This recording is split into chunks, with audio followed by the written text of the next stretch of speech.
Nagyon sok szeretettel üdvözlök újra mindenkit a Kisvakond csatornán. Ma egy pofon egyszerű receptet fogok megmutatni, tényleg nagyon egyszerűt, amit nem igazán lehet elrontani. Ami hát lényegében egyféle kolozsvári káposzta akar lenni, de ennek egy szatmári változata. Itt Szatmáron, Párcionban picit másképp készítjük, legalábbis a mi családunk mindig így csinálta. Ezt szeretném megmutatni. Egy nagyon-nagyon pici adagot fog belőle készíteni, egy ilyen picurka lábassal.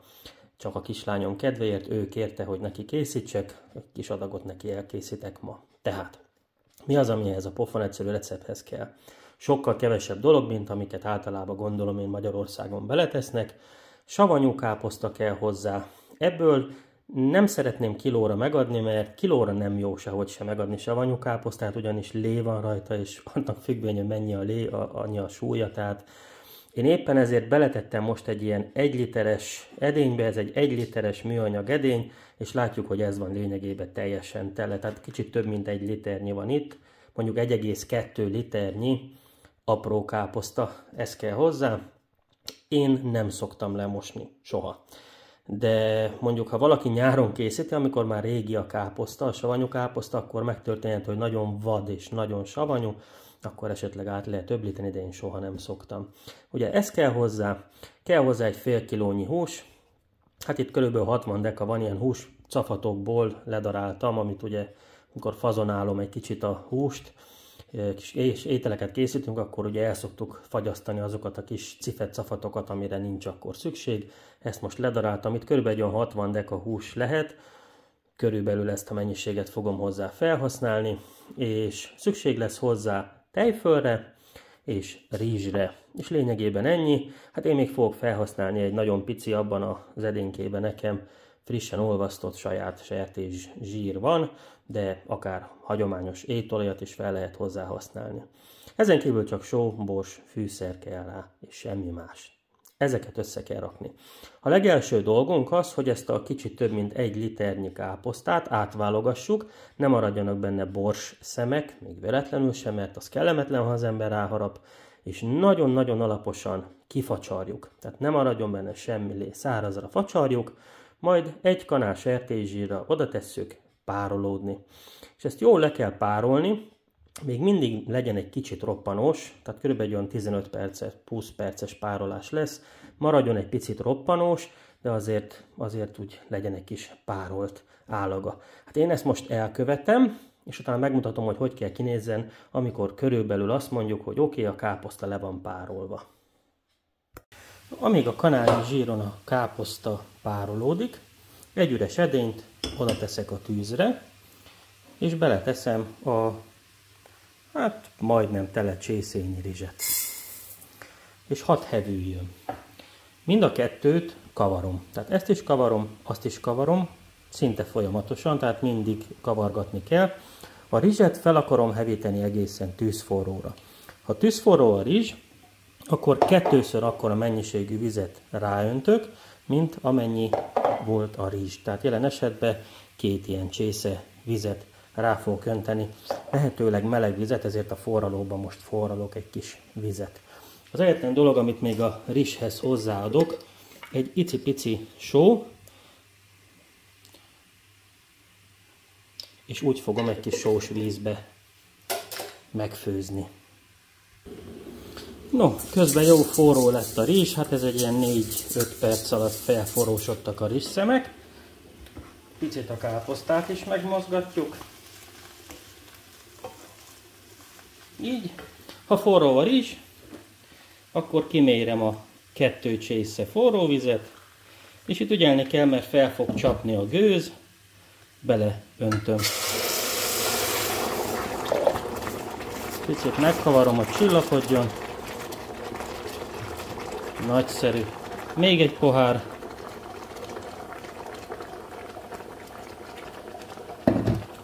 Jöhet bele. Zutty. Egyszer megkavarom, hogy minden rendben legyen.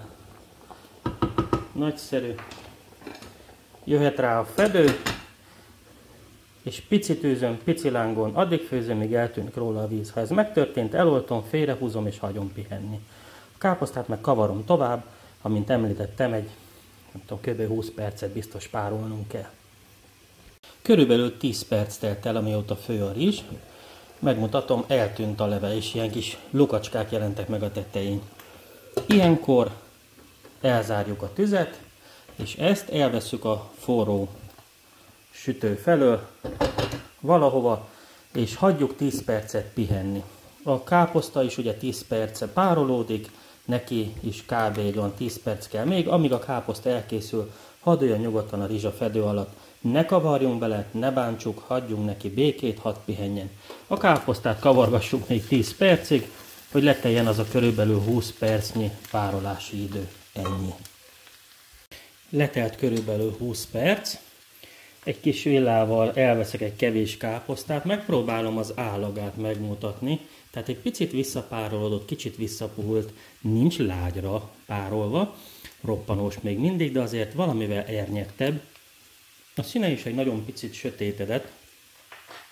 Körülbelül ezt érjük el 20 perc alatt, ugye megkóstoljuk, és ha úgy érezzük, hogy már nem az a harsogós nyers káposzta, hanem egy enyhén megpárolt káposzta, akkor jól vagyunk, le lehet oltani alatta a tüzet, bekapcsolni a sütőt 180 fokra, és mi pedig hozzáfogunk és összeállítjuk gyorsan a kaját. Na és akkor rakjuk össze a kaját, olajjal, vagy hát jelen esetben én mondjuk zsírral, egy kis kanál zsírt fogok felhasználni, és őszintén én mindig kézzel csinálom. A kezemre veszek egy kis kanálnyi zsírt, és ezzel a tálat alaposan kizsírozom, főleg az oldalát. Tehát elsősorban az oldalát, de az alját is. Hopp, egy pici darab itt leesett, na semmi baj, mert megmentjük. Így. Tehát tüzálló tálat kizsíroztam, megmosom a kezem. Jó, ebbe jön bele egy réteg párolt káposzta. Így. Úgy kell osztani, hogy körülbelül 3-ba, mert akkor finom igazán, hogyha 3 rétegünk lesz. Tehát egy réteg párolt káposzta, ez megy az aljára. Szépen elegyengetjük, a vastagságát megpróbáljuk egyformára. Ezt fűszerezni sem kell, hiszen ez hordóban érett különböző fűszerekkel. És erre jön rá sima, egyszerű, nyers hús. Ez nyers darált hús, ugye?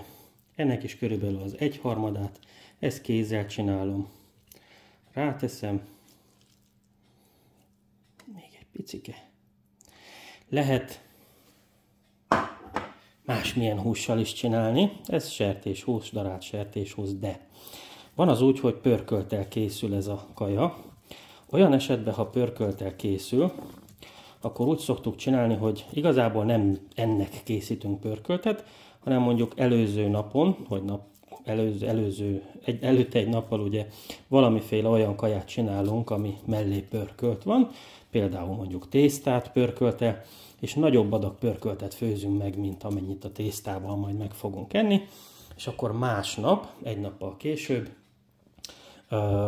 a nyers hús helyett pörköltet használva készítünk ilyen káposztát. Mind a kettő nagyon finom, de én a darált húsosat jobban szeretem. És erre jön a rizs. A megfőtt rizsünket picit előtte fellazítom ugye a fakanállal, amivel főztem, és látható, hogy nincs összeragadva, gyönyörű, szép ilyen morzsalékos, lágya rizsszem, különálló szemek. Na most persze jobb lenne, hogyha hosszú szemű rizsből készülne, de mindig abból csináljuk, ami otthon van, nem szoktunk ebből gondot okozni. Na és akkor ennek is körülbelül az 1/3 szépen ráteszem, és elterítem, és mindig a rizset fűszerezzük meg. És nem kell túl sokféle fűszer, hiszen só már van benne, ami most megy bele, az bors. Na most rendesen ezt elég alaposan szoktam borsozni, de mivel most ez a kislányomnak lesz, és ő hát azért a csípőset nem szereti, ezért így egy csipet bors, és semmi más. És most megint káposzta, aztán megint hús, aztán megint rizs, 3-szor. A második réteget nem mutattam, de az utolsót mutatom. Az utolsó rétegnél kicsit vékonyabb lesz a káposzta, egy keveset meghagyunk, elosztom, És az utolsó rétegnél egy olyan játékot játszunk, hogy a húst egy picit megsózzuk, de csak a legfelső réteget. Jó, jöhet a hús, az összes maradék hús. Hát ezt most kézzel eligazgatom. És ezt a legfelső réteg húst egy nagyon picit meg is sózzuk. Nem kell sok só, mert sós a káposzta is, sós a minden is, de a húsra nem tettünk egyáltalán sót, és azért csak a legfelső réteget, mert ez a hús ez majd levet enged, és ez a sós lé, ez végigfolyik majd az egész egyvelegen, és nagyon finom lesz a végén. Na jöhet az utolsó rizs, és tetejére ez a kis maradék káposzta. Minden szükséges hozzávaló bekerült az edénybe. Utolsó dolog, amire szükségünk van, az egy kis tejföl. Én 20%-os tejfölt szoktam erre a célra használni. Körülbelül egy ilyen, hát olyan 3 deci, nem annyi talán nincs, 2,5 deci tejfölt. Egy picit kikavarok, hogy legyen lágyabb. És a sejmesre kavart tejfölt ennek a tetejére szépen elterítem. És ha ez megvan, akkor az első 10-15 percbe ráteszek egy fedőt, és így teszem be a sütőbe 10-15 percig. 10-15 perc, legyen 15 perc után a fedőt levesszük, és visszatesszük a sütőbe még további 30-35 percre. Az összes sütési idő az nagyjából egy óra. Körülbelül 50 perc után már rá kell nézni, hogy mikor leszedjük a fedőt, akkor ez a tejföl a tetején meg fog pirulni a káposztával együtt, és egy ilyen gyönyörű aranybarna színt kell kapjon. Ha az kialakult, és letelt körülbelül plusz-minusz 1 óra hossza, akkor ki lehet szedni. Szóval most fedővel 15 percbe be a sütőbe 180 fokra. Na és akkor az igazság pillanata, egészen pontosan 65 perc után.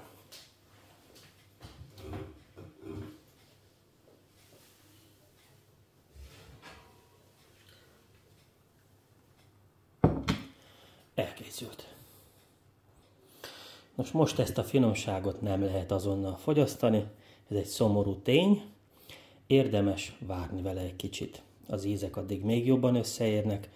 Én addig szoktam várni vele, amíg körülbelül a ehető hőmérsékletűre lehűl. És akkor gyakorlatilag gyönyörűen lehet fogyasztani. Hát aki esetleg elkészíti ezt a nagyon egyszerű ételt, annak jó étvágyat hozzá. Én várok egy kicsit, még kitálalom, megmutatom, és aztán mi is eszünk. Na és akkor néhány perccel később íme a végeredmény. Aki elkészíti, annak jó étvágyat kívánok. A viszontlátásra!